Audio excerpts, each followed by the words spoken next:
Aujourd'hui, le 31 janvier 2026. Première lecture. J'ai péché contre le Seigneur. Lecture du deuxième livre de Samuel. En ces jours-là, le Seigneur envoya vers David le prophète Nathan, qui alla le trouver et lui dit: Dans une même ville, il y avait deux hommes. L'un était riche, l'autre était pauvre.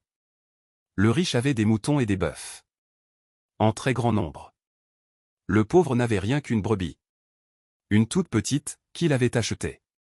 Il la nourrissait, et elle grandissait chez lui au milieu de ses fils. Elle mangeait de son pain, buvait de sa coupe. Elle dormait dans ses bras, elle était comme sa fille. Un voyageur arriva chez l'homme riche pour préparer le repas de son hôte. Celui-ci épargna ses moutons et ses bœufs. Il alla prendre la brebis du pauvre et la prépara pour l'homme qui était arrivé chez lui.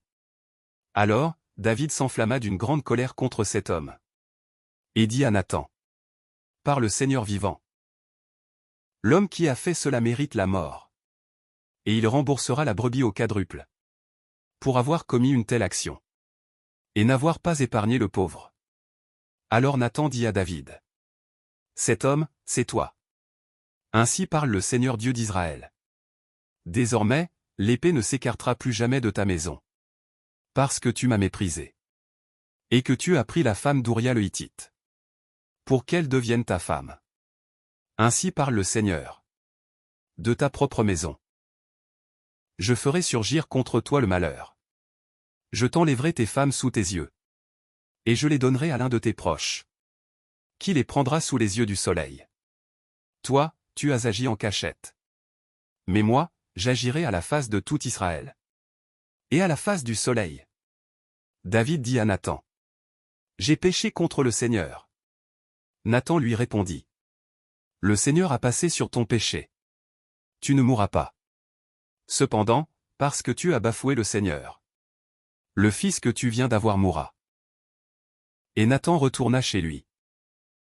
Le Seigneur frappa l'enfant que la femme d'Ouria avait donné à David, et il tomba gravement malade.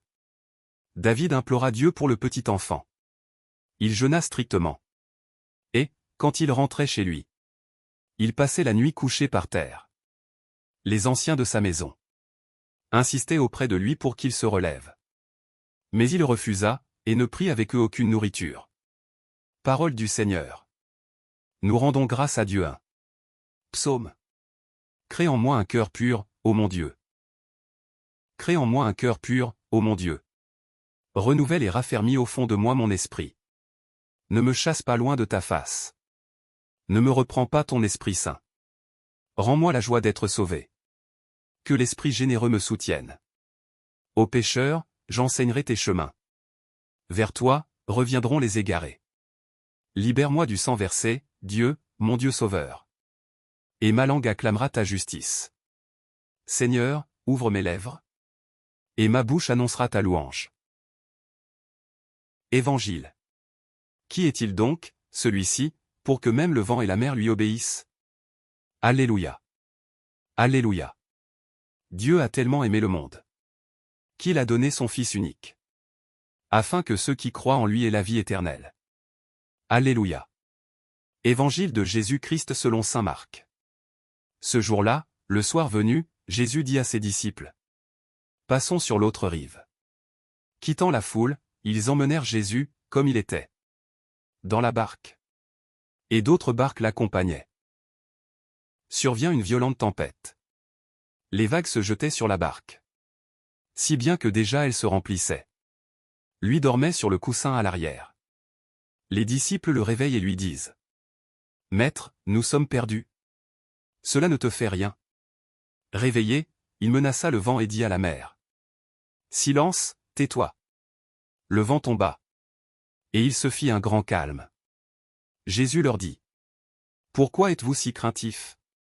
N'avez-vous pas encore la foi? Saisis d'une grande crainte, ils se disaient entre eux: Qui est-il donc, celui-ci, pour que même le vent et la mer lui obéissent? Acclamons la parole de Dieu. Louange à toi Seigneur Jésus.